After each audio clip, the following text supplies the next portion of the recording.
स्वागत सुस्वागत पुनर्बार आपको प्रणाम करके स्वागत जनाऊँगी। बर्तमान आमर चिंता होची पिला माने केमती पाठ पढ़े नियमित विद्यालय को आसवे से नैतिक शिक्षा आजकल पिलांकर नैतिक शिक्षा भी अभाव है। आमर जातिसंघ निर्देशना दे पिता माता मान केमती आदर करवा वृद्ध लोक केमती सेवा करवा पशु पक्षी मान आदर करवा साहाय्य सहानुभूति एटा पुणी अष्टम श्रेणी पिला मानकर निजर दायित्व कौन निजर कर्तव्य कौन ये सब कहीं अधिकार जानवे शिक्षार अधिकार नैतिक निजर कर्तव्य कौन निजर दायित्व कौन सप्तम पिला बनाड़ी बड़ी षष्ठ सप्तम अष्टम पिला यही बनाड़ी बही एतिक नुह सरकार पिला माने नियमित आसवा ड्रेस दौरान खाଇବା दौरान बुट दौरान सक्स भी दौरान आउ शनिवार ड्रेसिंग माने हाउस ड्रेस भी दौरान तथापि आमर पिला माने कहीं नियमित कमी जाऊँगी चार्टा बैठक प्रथम बैठक एप्रिल मास पुणी द्वितीय बैठक 4-3 मास यहाँ हूँ लास्ट बैठक आमर यही बैठक में कौन आम एकाठी होचे पिला समस्या समाधान करवा पिला अर्धवार्षिक रिजल्ट आसी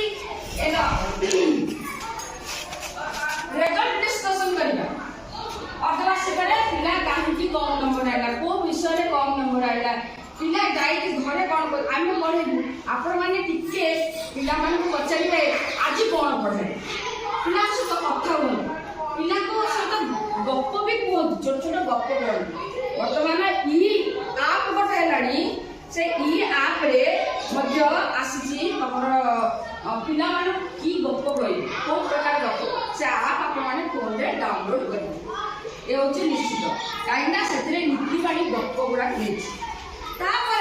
आम भविष्य पिलार आशा करवा बर्तमान प्रथम पढ़ुची मोर 3 पिला वृत्ति आने प्रथम आम दूर प्रथम आम सचेतन है पाठ पढ़ा बुझे आपण मैंने सचेतन हो आम खाली दायित्व केवल टीचर नुह पिता माता परिवार साई पड़ोसा सांग साथी मामू माई अजा आई दादा खुड़ी बड़ समस्त अवदान शिक्षा पाई शनिवार दिन भागवत पिला कहूँ बापा माँ मान सकाल उठिले नमस्कार कर मुंडिया मार यही नैतिक शिक्षा आपण पिला सहित कथा आत्मरक्षा षष्ठ सप्तम अष्टम झील मैंने ट्यूशन रू फेरला बेले कौन करेंगे जिते बड़े पिला माने कमेंट करेंगे कि भय करेंगे से केमती निजक रग फाइटिंग शिक्षा विपर्य बेले केमती सुरक्षित रहिबे पिला माने से पाठ भी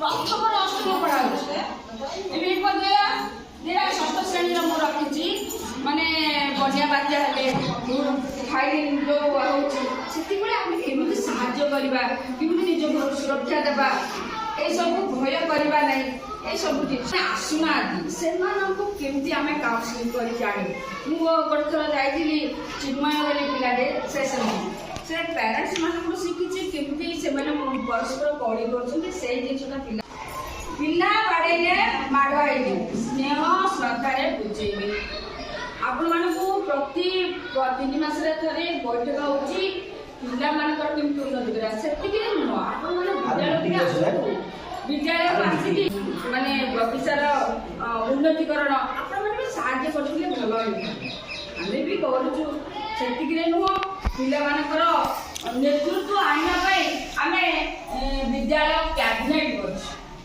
आम स्कूल में पिला मुख्यमंत्री अच्छा शिक्षा मंत्री अच्छी आमर परिवेश मंत्री आम खाद्य मंत्री मीना मंत्री झील पिला मीना मंत्री से हस्तकर्म सब करेंगे एम 8टा मंत्री अच्छी से 8टा मंत्री टोटाल स्कूल को 8 जन से कैबिनेट मंत्री कहल प्रति श्रेणी में 8टा लेखा मंत्री लीडर अच्छा से कौन जानिए पिला माने स्कूल को आसवा काम करने को नेतृत्व देले से गोटे खुशी पिला नेतृत्व देवाई प्रोत्साहन कर ये गोटे जिनस पिलाटा जिते आमर आगामी देशर भविष्य पीढ़ी ଆପଣମାନଙ୍କ ହାତରେ ଅଛି, ଆମ ହାତରେ ଅଛି।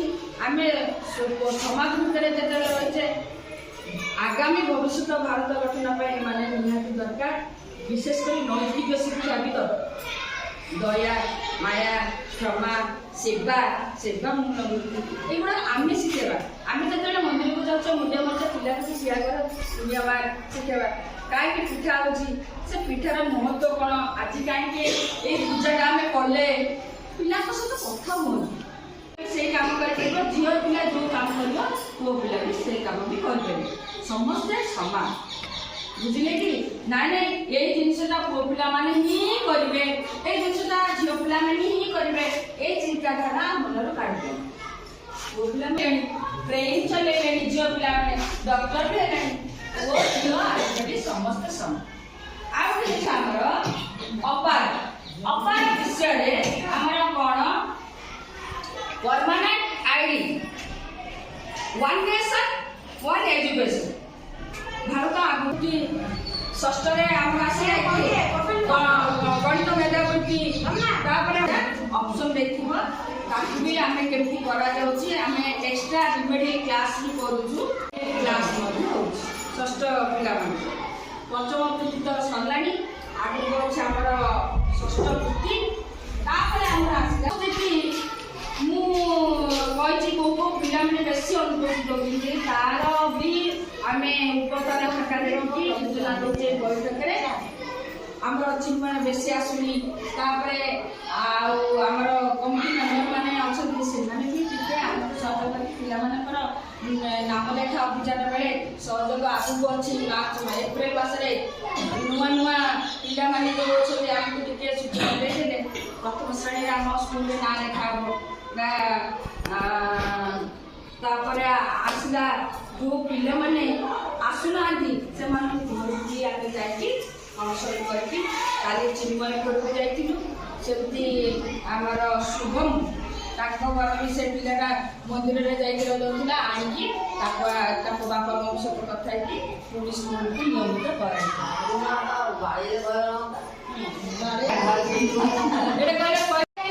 ସ୍ନେହ ଶ୍ରଦ୍ଧାରେ ତାକୁ ବୁଝେଇଲେ ହବ। ମାଉସୀ ପିଲାଙ୍କୁ ବାଡ଼େଇବିନି, କେତେଟା ବାଡ଼େଇଲେ ଆଉ ଦୁଷ୍ଟ ହେଇଯିବେ, ଗେଲରେ କହିବେ। ଆଉ ପିଲାମାନଙ୍କ ପାଖରେ କେତେବେଳେ ପରସ୍ପର କଳି କରିବେନି, ସେମାନେ ଇମିଟେଟ୍ କରିବେ ସେଇ ଜିନିଷଟା। ଆଉ ପିଲାମାନେ ସ୍କୁଲରୁ ଫେରିଲେ କ'ଣ ପଢ଼ିବେ ପଚାରିବେ, ପିଲାଙ୍କୁ ଛୋଟ ଛୋଟ ଗପଟି କହିବେ। ଗୋଟେ ଏ ବୈଠକରେ ଡିସ୍କସନ୍ କରାଯାଉଛି। ବିଦ୍ୟାଳୟ ବିକାଶ ଯୋଜନା ମାନେ ଆମ ପିଲାମାନେ ଜାନୁଆରୀ 26 ସବୁବେଳେ କଲଚରାଲ ପ୍ରୋଗ୍ରାମ କରୁଛି। ପିଲାମାନଙ୍କୁ ଫଣ୍ଡ କରିକି ପ୍ରାଇଜ ସିଷ୍ଟମ କରିବା, ସେମାନଙ୍କୁ ପ୍ରୋତ୍ସାହିତ କରିବା। ଖୁସି ହେଇଗଲେ ଯୋଉ 20-25 40 ପିଲାଙ୍କୁ ପ୍ରାଇଜ ଦେଇକି ଦେଶଭକ୍ତ ନାଚ ସେମାନଙ୍କୁ ଟିକେ ପ୍ରାଇଜ ଡିଷ୍ଟ୍ରିବ୍ୟୁସନ ପାଇଁ ଆମେ ଆଉ ଟିକେ ବୁଝିଲେ ସେମାନେ ଆହୁରି ବିଦ୍ୟାଳୟକୁ ଆସିବା ପାଇଁ ଆଗ୍ରହ ହେବେ। ପିଲାମାନଙ୍କର ଖାଲି ପାଠ ହବନି, ଖେଳ, ନାଚ, ଶିକ୍ଷଣ ମାନେ ଉପକରଣ, ଶିକ୍ଷଣ ଉପକରଣ ବି ଯୋଗାଇ ପାରିବେ। ଆମେ ବି ପିଲାମାନଙ୍କୁ ନେଇକି ଶିକ୍ଷଣ ଉପକରଣ ତିଆରି କରିକି ବି ହାତ ତିଆରି ଶିକ୍ଷଣ ଉପକରଣ, ବାଘର ମୁହଁ, ହାତୀର ମୁହଁ, ସେଗୁଡ଼ା ଶିଖେଇକି ଗପ ମାଧ୍ୟମରେ ଆମେ ପଢ଼ଉଛୁ। ଆପଣମାନେ ବି କିଏ ଯଦି ଅଛି ଆପଣ